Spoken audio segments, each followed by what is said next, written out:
Hello, my loving and beautiful human sisters. I am wigging out over our conversation about beauty and hair. Get it? Wigging out? Okay, horrible pun. Listen, my heart goes out to everyone that shared that they too have struggled with body image, hair, and beauty. Wow, you are powerful. I appreciate your vulnerabilities so much and for joining me in this conversation. There is so much more to say on this topic about beauty, and in particular hair, so I thought I'd share a bit more on the topic. Let's dive into some numbers, shall we? I thought the numbers told a super interesting story about what we think globally and in the US about appearance. First, let's just acknowledge that the beauty industry kills it in the market, making over $500 billion. It's predicted to reach $700 billion in the next 4 years. Whoa. So, what are these numbers made of? Well, over $100 billion comes from cosmetics, over $150 billion from skincare, over $250 billion from personal care. Whoa, what's up? And $60 billion from fragrance. If you're wondering like I did about that personal care industry, that's where the hair is. Boom! Hair care makes up the bulk of the beauty industry at over $200 billion a year spent on hair around the world. Whew! Shampoo, coloring, and hair oils make up the bulk of hair care industry. We want it silky, soft, shiny, long, curly, straight, and grow. I had no idea that over 50% of women will experience some form of hair loss. Did you know that? I didn't know that. There are 3 main forms of hair loss in women.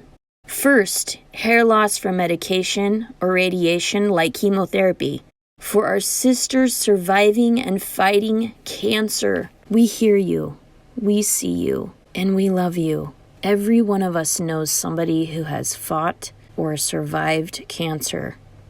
Too many women. Second, hair loss from stress. This can be from significant stressful life changes.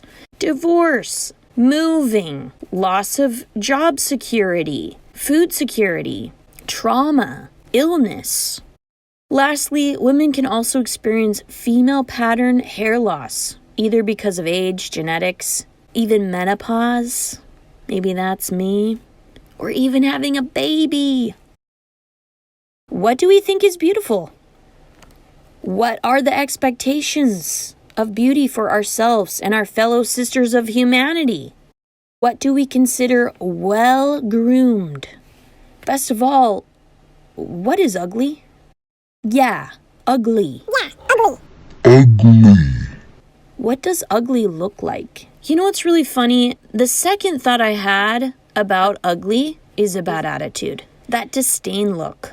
That condescending, you suck, I'm way blankety-blank-er than you. Tall-er, smart-er, pretty-er, slimmer-er.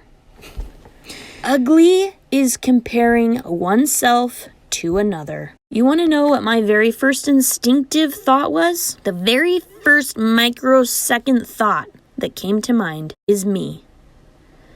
I'm uglier than some women.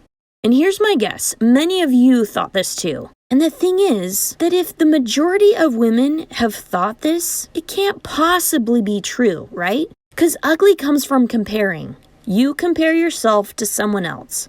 So if the majority of women have felt ugly, you're comparing ugly to ugly. And two uglies have got to cancel each other out. So where does ugly come from? I wish it was all just Darwinian fighting for reproductive resources, but I don't think so. Look at that giant, ever-growing, money-making machine over there. That hundreds of billions of dollars. That hungry giant is feeding on our ugly trying to get pretty.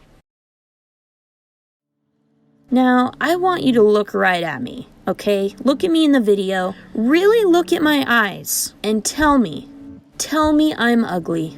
No, really. Can you? Can you honestly say I'm ugly right now? Okay. Now imagine that's you in there, having fun, dressing up, playing. Now tell me, how could you possibly be anything but divine?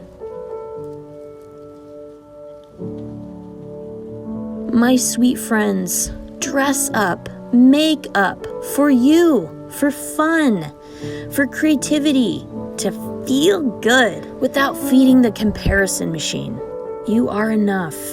You are beautiful. You're lovable. And you are intrinsically divine. Please, let's keep this conversation going. How did this video make you feel?